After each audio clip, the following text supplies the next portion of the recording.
Funding for Skip's Big Ideas has been made possible by a grant from the Awesome Foundation of Orlando and financial support from viewers like you on patreon.com and by Maker Faire Orlando,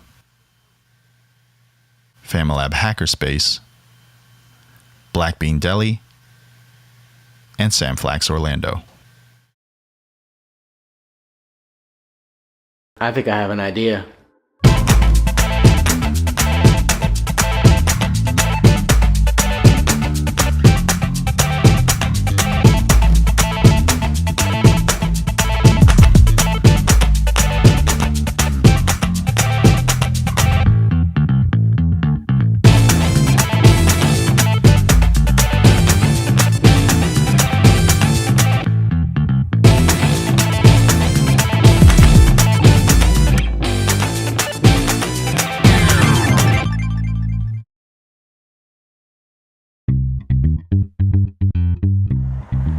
Most people have normal size ideas.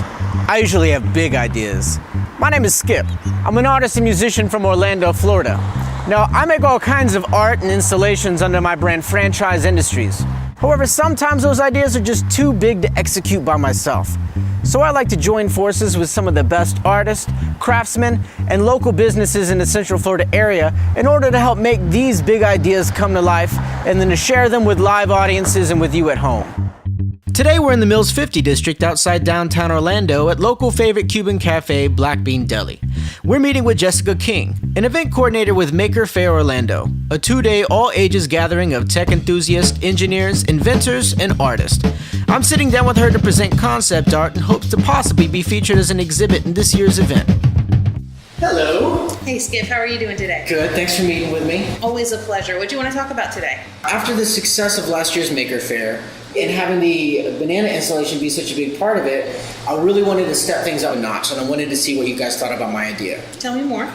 Well, one of the things that I took away from last year's fair was I really wish the exploited installation was more interactive. Right. And just because of the concept of it and the design of it, it just really wasn't possible. So I want to design something this year that will actually be interactive. Okay, that sounds really promising. Do you remember the old Operation board games? Yeah, it's got the little tweezers. Exactly. Mm-hmm. So I wanted to do my version of it, and it's called Game of Stones. Mm-hmm. And so basically the guy on the table and in the game, he's suffering from a really poor diet. He's obese, he smokes, he doesn't exercise, and all of the pieces kind of reflect that. He's got the stick to your ribs, he's got the jelly rolls. So basically he's just in really bad shape. Yeah, it sounds like it. So I want to create a tabletop-sized version that is fully interactive and people can actually pull pieces out and compete against each other playing the game. That sounds great. And maybe while people are playing, you can hand out information on healthy eating habits, exercise, things like that. Yeah, that's a great idea. So does that sound like something you guys would be interested in having a part of the fair this year? Yeah, absolutely. I love the idea, but I don't make these decisions by myself. So what I need you to do before then is go online, fill out the proposals like you did last year. We'll be meeting next week, so you should hear something back pretty soon. Awesome. All right, so I'll go home, I'll fill out the proposal online, and hope to hear from you soon. Yeah, fantastic. All right, thanks for meeting with me. Yeah, absolutely.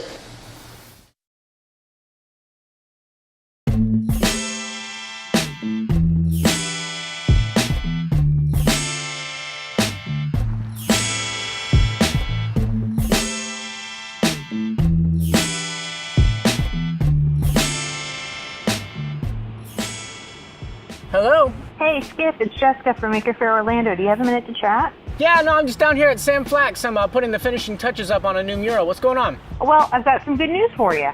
I love good news. So the team and I reviewed your submission, and we love it.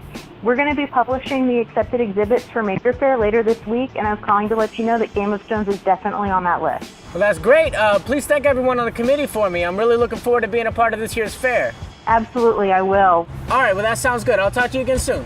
Great. Have a good night. Bye. All right, bye-bye. Now that the submission process is out of the way, the next step is to complete my rough draft designs for the game board and box lid artwork. I'm enlisting the help of a close friend and local artist, Chris Tobar, to help us put the finishing touches on everything before sending it to print.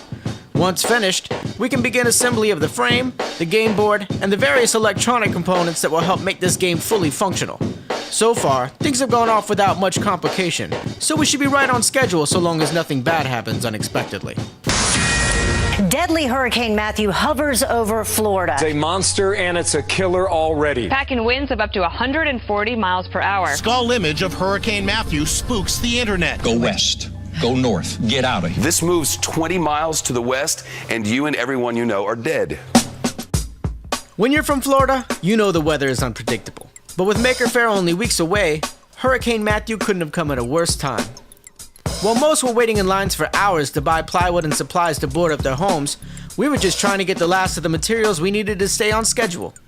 If this storm knocks out power for more than a day, we may not be able to finish this installation in time for Maker Faire, and that would be a disaster.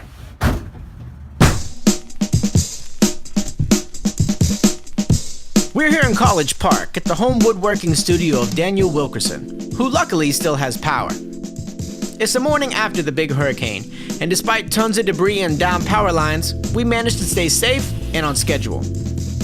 Daniel is a professional carpenter with experience in building everything from residential homes to custom cabinetry. He'll be helping us navigate the fabrication process of the Game of Stone game board, the outside frame, and the box lid cover.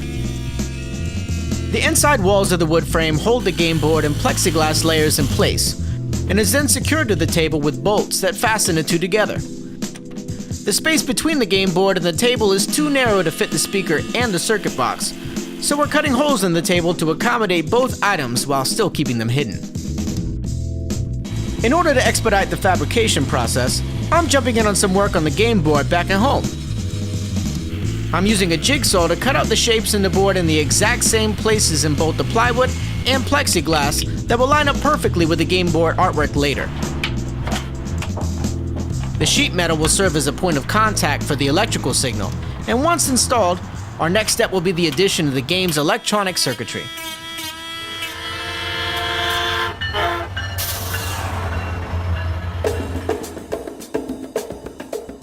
Located in Longwood, Florida, FamiLab is a maker and hackerspace that allows local creators to utilize the warehouse and staff to create projects in a safe and comfortable environment. Today we'll be meeting with Suraj Patel, one of FamiLab's staff engineers who will help us build the electronic circuits that'll bring this game to life. What is a circuit and how does it work? Well, let's find out. A circuit is composed of a number of individual components connected by conductive wires through which electric current can flow. When a circuit is in a closed position, it means that the electric current is looping continuously from the component out through the conductive wire and then back into the component again. This state keeps the circuit in a permanent on position. When the conductive wire path is broken or interrupted, that means the circuit is now open and it is in the off position because the current can no longer cycle. However, if the two ends of the wire in this open section reconnect, it recloses the circuit and allows the electric current to reach the component once again. This ability to open and close this connection is referred to as a switch. Now, if we connect two metal objects to the end of each wire, in this case a pair of tweezers on one end and a small piece of sheet metal on the other, by touching the two ends together, we close the switch and allow the electric current to cycle again uninterrupted. We can also use this connection to trigger other components, like the speaker and this light bulb, and whenever the tweezers touch the sheet metal, it will close the switch, loop the electrical current, and activate both the light bulb and the sound of the speaker. This is the basic concept of electronic circuitry and what makes the Game of Stones possible. Just like in that illustration, we soldered an array of components to create a signal path that will send a pre-programmed sound down to the speaker cone and send an electrical signal through to power the nose's light bulb socket. Now, once the signal path exits the components, which are housed in this electrical box, it then connects to the tweezers through a 1/4-inch jack. The other signal path exits the box and attaches to these metal sheets that are daisy-chained and placed at the mouth of each game piece. Touch the sides with the tweezers, and you lose the game. We're back again with Daniel Wilkerson to fabricate the box lid cover that'll fit atop the finished board game. With all the plywood boards of the box already measured and cut to size during our last visit, all that remains now is attaching them together. In order to create the strongest bond and seal between all 5 pieces, we're using both wood glue and a pneumatic staple gun. The word pneumatic means that the staple gun is powered by an air compressor, And the power of that compressor will drive those staples deep into both pieces of plywood, creating a solid bond between them. Now once the plywood box lid is assembled, sanded, and then painted white, the final step will be to attach the artwork and seal the entire game cover. To accomplish this, I'm using an adhesive to attach the sheets of artwork first to all 5 surfaces, and then finish up by sealing the entire lid cover to protect from damage and also help maintain the vibrance and color of the prints. Last thing left now is painting the game pieces white, and once everything is dried, we can start packing for tomorrow's event.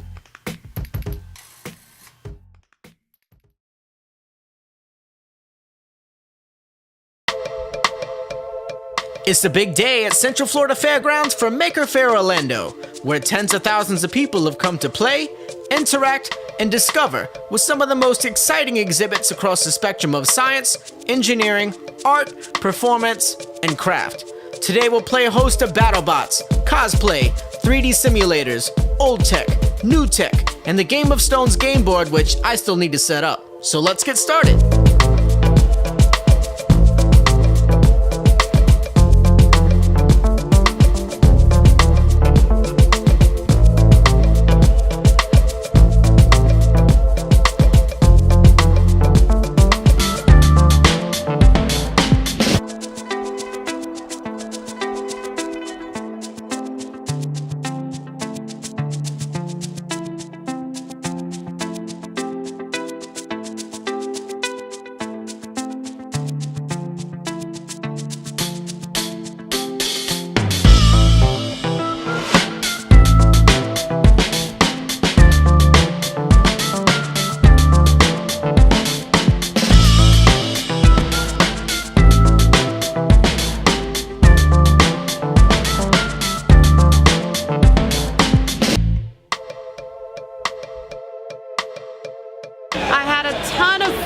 Playing Game of Stones. This thing is awesome. The operation went pretty well. It was a little bit stressful. Patient did not make it, although we did get everything out. Some drama in parts, but in the end, I think he survived. I had a lot of fun actually playing a real live version of Operation. And I think that I want one of those in my house instead of like a foosball table. I want a Game of Stones table. It was a lot of fun. I really liked it. Woo! Maker Faire is coming to a close, and it's been an amazing day. The people that we've met, the exhibits have been spectacular, and it's been a real privilege getting to be a part of it. The process to getting here to today has been an uphill battle, and definitely the most difficult build out that we've had so far.